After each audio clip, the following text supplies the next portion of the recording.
John Harbaugh finally spoke after a week that felt like it would never end, and what he said cut straight into the future of the Ravens. With everything that went down, his statement hit like that moment when someone opens a locker room door and drops the truth everyone was waiting for, instantly shifting the mood and raising the tension.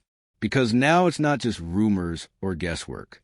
Harbaugh made it clear that big decisions are unfolding behind the scenes, and every word he used sounded like a warning. Something important is coming, and understanding what he revealed today could completely change the way you see this team moving forward. When John Harbaugh talked to media after Mark Andrews' extension, he made one thing very clear. The work is far from done.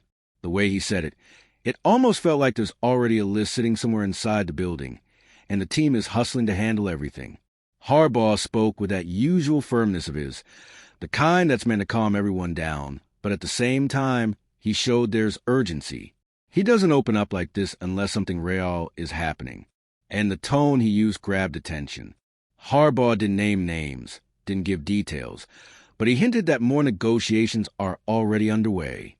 When he says the team is trying to get other extensions done, that's not a throwaway line. It's a sign that the front office is grinding behind closed doors. He always chooses his words carefully, and when he chooses this route, it's because he wants everyone to know the team is in action mode. The way Harbaugh talked also reinforces something else. He wants stability right now. He's always preaching about keeping the team together, staying focused, cutting distractions, and these extensions are a big part of that.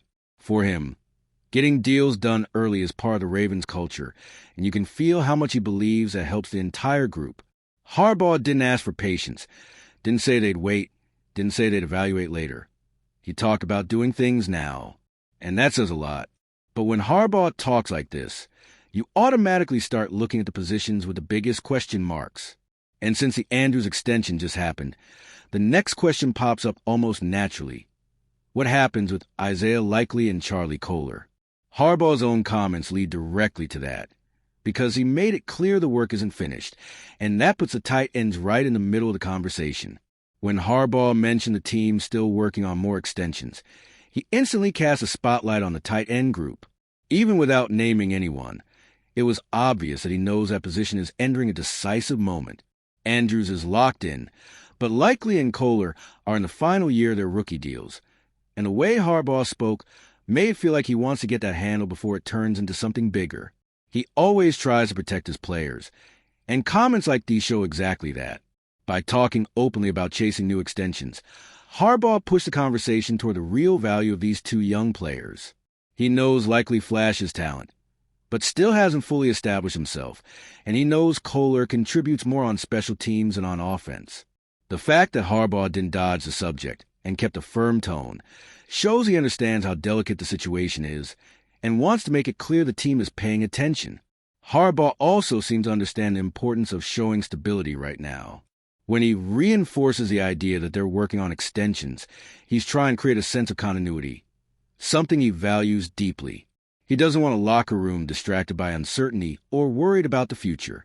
The way he talks makes it clear. To him, handling these contracts isn't a luxury. It's part of the team's identity. And it's exactly this posture from Harbaugh that pushes the conversation beyond just the tight ends. If he's as committed to keeping key pieces in place, then naturally the discussion moves to even bigger names on the roster, and that puts someone like Tyler Linderbaum directly in the spotlight. Harbaugh's comments about extensions immediately make people look toward Tyler Linderbaum. The team already declined his fifth-year option, and that alone opened a huge debate. Harbaugh's calculated silence on this one stands out, because he usually defends players publicly when a situation is clear. Here, he chose his words slowly, almost like he didn't want to raise expectations too early. Travis Jones, on the other hand, is a name rising quickly, especially because Harbaugh knows he's playing well enough to earn a major second contract. Harbaugh never gives compliments without purpose, and when he brings up that the team is working on extensions, it naturally leaves room for speculation about ascending players. And Jones is exactly the type Harbaugh loves to highlight: consistent production, steady growth, and real impact on the field. Harbaugh's stance shows he understands the weight of every financial decision. He speaks with a level of care that suggests everything is being evaluated down to the smallest detail, And that says a lot about how he sees the future of the defensive line and the interior of the defense. He doesn't want to rush, but he also doesn't want to lose key pieces he believes fit the system. It's the kind of balance only an experienced head coach tries to hold. And it's this balance that leads things into an even more sensitive area. Because when Harbaugh hints that multiple conversations are happening, it's impossible not to think about the veterans who are also in contract years and how all of that affects the team's bigger strategy. All right, we're already past the halfway point of this video, but before we continue, I noticed you haven't left a like yet. It's really important because it helps YouTube keep showing you my content so I can keep bringing you the best news about the Baltimore Ravens. So go ahead and hit that like button. It's free and it really helps. Thanks. Now let's get back to it. When Harbaugh talks about contract extensions, he's not only thinking about the young guys. He says also it's directly on the veterans entering the final year of their deals, like Kyle Van Noy, DeAndre Hopkins, and Alohi Gilman.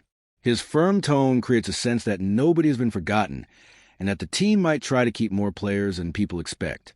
And when Harbaugh puts that intention out there publicly, he sends a very clear message to that group. There's an opening. The way he expresses himself also shows he understands the impact these veterans have day to day.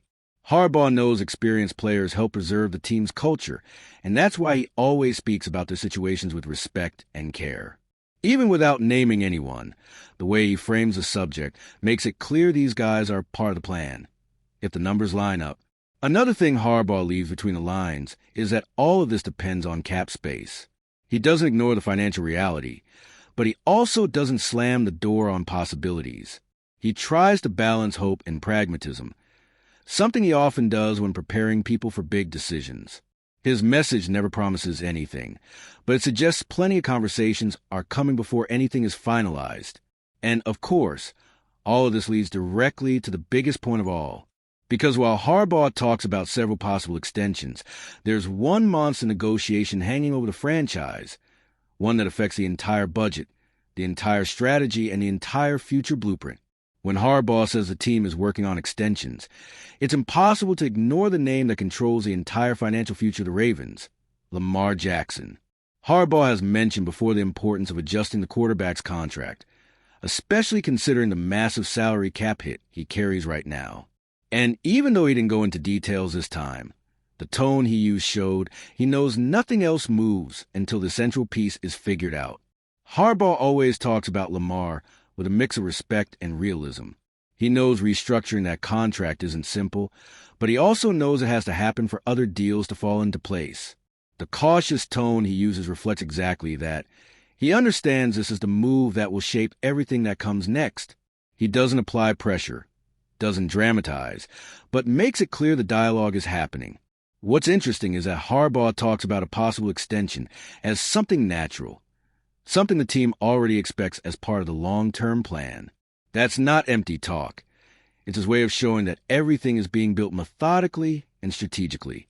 He wants to project stability, especially because a change in Lamar's contract could free up immediate cap room for other renewals. And that sense of control is part of Harbaugh's style. And in the end, every word from Harbaugh points to the same direction. The Ravens want to get everything handled as soon as possible while still fighting for the top of the division. The head coach makes it clear that big decisions are coming, and that creates a feeling that the team might resolve its financial battles just as aggressively as it tries to win tight games. After everything Harbaugh said, it's clear this week wasn't just turbulent. It was a warning that major decisions are on the way. His comments expose important moves happening behind the scenes, from upcoming extensions to the weight of Lamar Jackson's contract, and every detail shows the team is moving fast to keep control of its future. More than ever, it feels like something big is about to unfold in Baltimore. So let me ask you, after everything Harbaugh finally admitted, what do you think should be the Ravens' number one priority right now? Whatever your answer is, one thing's certain. The next few weeks are about to change the course of the season, and nobody wants to miss what's coming next.